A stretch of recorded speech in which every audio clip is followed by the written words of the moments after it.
Je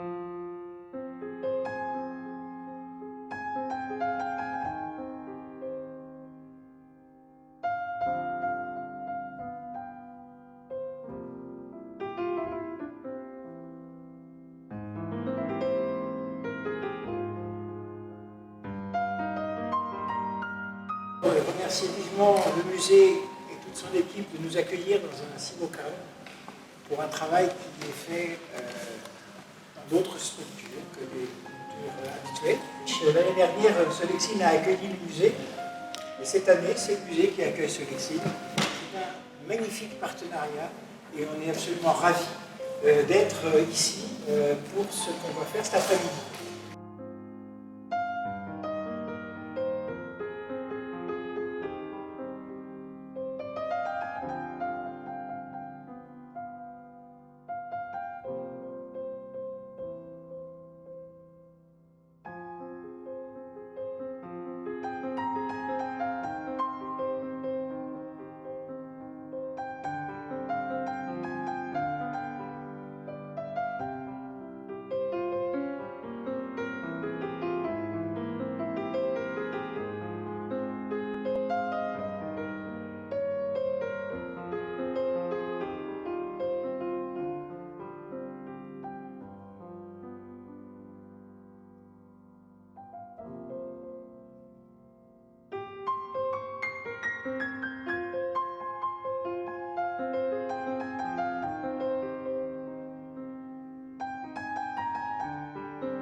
Pousser la porte de Solexine. Pourtant, on m'avait bien expliqué. Sur le trottoir, tu prends la première entrée, tu vas directement à gauche, tu prends les escaliers, le couloir à gauche et c'est la première porte. Tu ne peux pas te tromper, c'est inscrit Solexine. Je prends la deuxième entrée, je tourne, je vire, je trouve l'escalier gauche, porte gauche. J'inspire un grand coup et je me retrouve ailleurs, complètement ailleurs. Un autre temps, autre lieu. Un lieu étrange, étranger à tout. Une vie de fourmilière où chacun s'affaire à sa pratique artistique, partage une tasse de thé, discute, plaisante. Passer la porte dans l'autre sens, tout est redevenu normal, mais je repars avec la promesse de plein de possibles.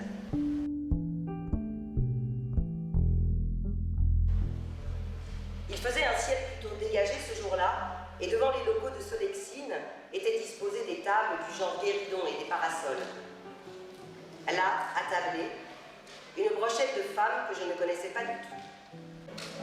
Ce qui m'a touché de plus et m'a donné envie de pousser la porte de Solexine, c'est le chant improvisé qu'ont entonné les femmes assises au soleil. Elles chantaient à tue-tête l'une des plus poignantes ritournelles de Jacques Brel, « Ne me quitte pas ». À Solexine, si la porte n'est pas ouverte, il faut la tirer pour entrer. On a tendance à la pousser, évidemment, et ça ne marche pas.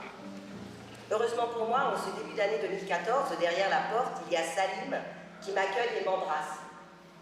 Il y a aussi Angèle qui m'explique comment m'inscrire à l'atelier chant, gratos la première fois. Je suis un peu perdue. Dans ma vie d'avant, je n'ai jamais eu d'expérience associative. L'atelier chant me plaît. J'adore chanter. Après la première séance, Pierre me reçoit, prend mon adhésion sans me demander le pourquoi du comment, ma santé, mes finances, mon statut.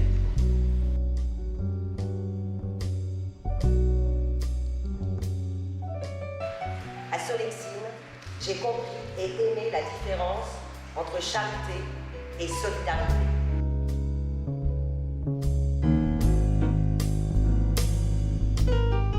Je prends un ticket pour essayer l'atelier terre. C'est pour moi une première. Je me retrouve face à une grosse boule de terre. Autour de la table, des dizaines de personnes. Elles ont de la terre plein les mains. L'une d'entre elles en a même sur le bout du nez. Et visiblement, tout le monde se fait plaisir.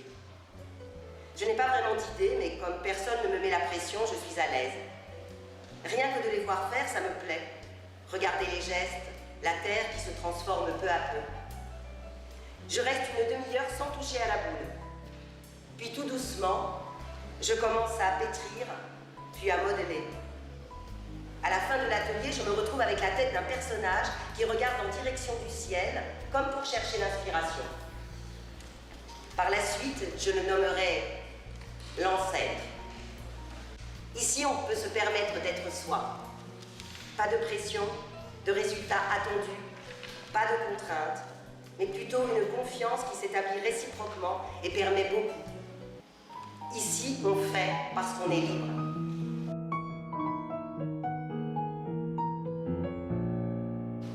Je vous écris de mon nuage à l'abri de vos guerres et de vos agitations. Je vous écris de la méconnaissance de son histoire de vie au point de la renier et de partir sans inscription sur une pierre tombale.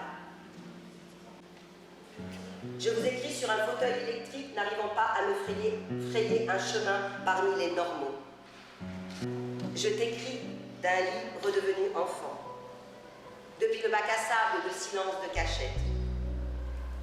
Je t'écris le grand amour, la douceur des nuits fauves, le corps et l'énergie.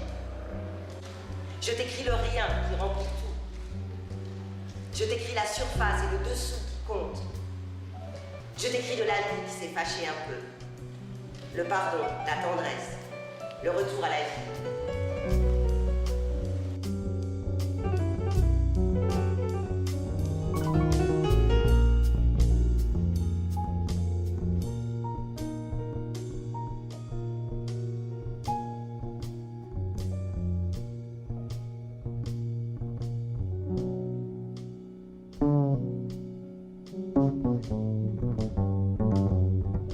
J'ai 43 ans et demi, une âme d'enfant, parfois honte. J'ai une grande veste noire qui me tient chaud, une vie dédoublée, une volonté de faire. Je ne possède rien, ou presque, ni logement, ni voiture. J'ai un 50 mètres carrés en location. J'ai souvent des hallucinations dans les yeux et dans les oreilles. J'avais une mère bizarre et géniale. Je possède le Vercors, la Chartreuse et Beldon.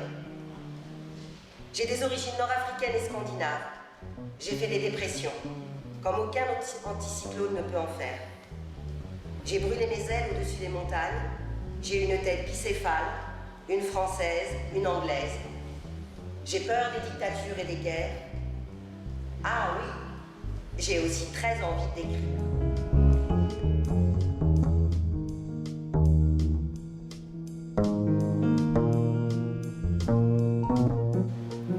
Il y a des gens qui sont très grands. Rosette est petite, mais son cœur est si grand qu'il est toujours penché vers les plus démunis. Elle connaît trop ce que c'est d'être sans abri.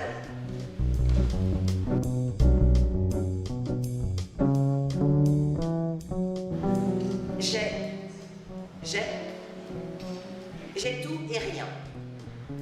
J'ai devant les yeux l'image éblouissante des étoiles filantes. J'ai la science infuse qui se distille lentement dans tous les pores de ma peau. J'ai ma peau bronzée, chouchoutée, huilée, massée, piquée, vaccinée, souillée, ridée. J'ai la chance d'avoir la peau blanche. J'ai mon auxiliaire de vie qui me supporte, dans tous les sens du terme, au fil des jours. J'ai la plus haute peur des abus de pouvoir. J'ai la détestation des chefs, du macro jusqu'au lilliputien, nain, géant, XXL, chef. J'ai la tentation de succomber aux tentations les plus coupables. J'ai eu un sort jeté par la vilaine fée Jacounette qui s'est penchée sur mon berceau à ma naissance. Je ne vous dirai pas lequel. J'allais oublier, j'ai déjà ma Rolex parce que j'ai compris très tôt que le superflu est une chose nécessaire.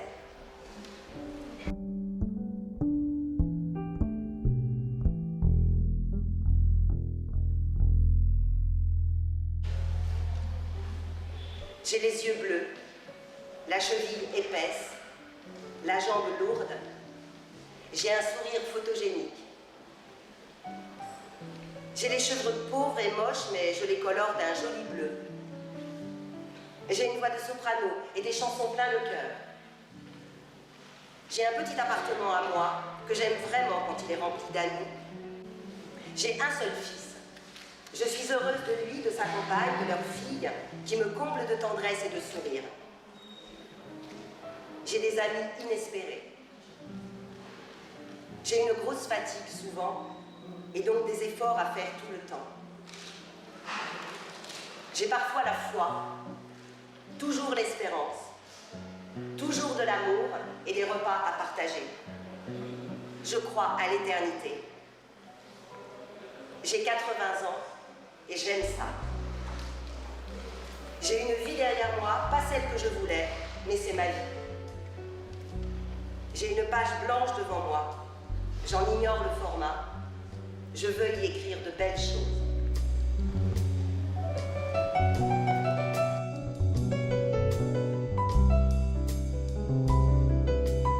Que faire de maman, du corps de maman, du décès de maman? Ça durait, ça criait. Pour rompre, mon fils, 18 ans, gueule un coup, imposant le silence. Oui, que faire de maman? Elle était décédée 2 jours plus tôt. Moi, je m'attendais à cette issue. J'avais pensé, pourvu qu'elle meure, là, calmement, rapidement, proprement, seulement après 2 ou 3 jours de coma tranquille. Maman avait toujours dit au cours de sa vie, la vie, c'est la vraie vie. Je ne veux pas être une personne en non-vie, sans vie, en trop. Je ne veux pas me traîner, décrépir, embarrasser mes enfants. Je ne veux pas être une tête perdue, vide de sens. Maman disait, je veux mourir en vie, dans la vraie vie. Son vœu s'exauçait. J'éprouvais une sorte de soulagement, un soulagement d'amour, un remerciement de la vie.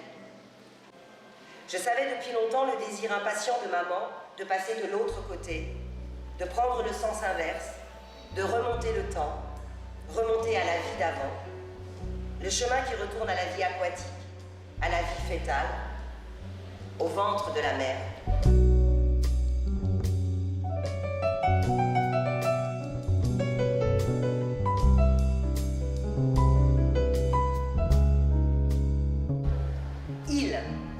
Arrivé du nord de la France, réfugié de la guerre 14-18, orphelin très jeune, sa mère morte en couche, comme on disait à l'époque. Elle vivait avec sa mère, devenue veuve peu après sa naissance, dans une belle villa rose. Elle disait qu'il était arrivé avec le cul et les dents. Il lui a fait 2 enfants. Elle ne savait pas comment. L'un d'eux était mon père.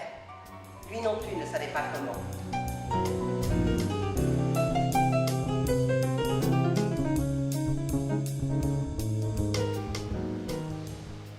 Un jour, j'ai sauté à pieds joints sous la lune. Un jour, j'ai dormi dans un placard pendant la pause du repas de midi. Un jour, je suis partie pleurer sous la pluie pour noyer mon chagrin. Un jour, j'ai semé des petits cœurs et ils ont fleuri. Un jour, j'ai donné le biberon à un bébé cochon. Un jour, je me suis tuée et je me suis ratée. Un jour, j'ai sauvé la vie à un ami. Un jour, j'ai dit merci la vie. Et quelqu'un m'a répondu, à toi aussi. Voilà, merci.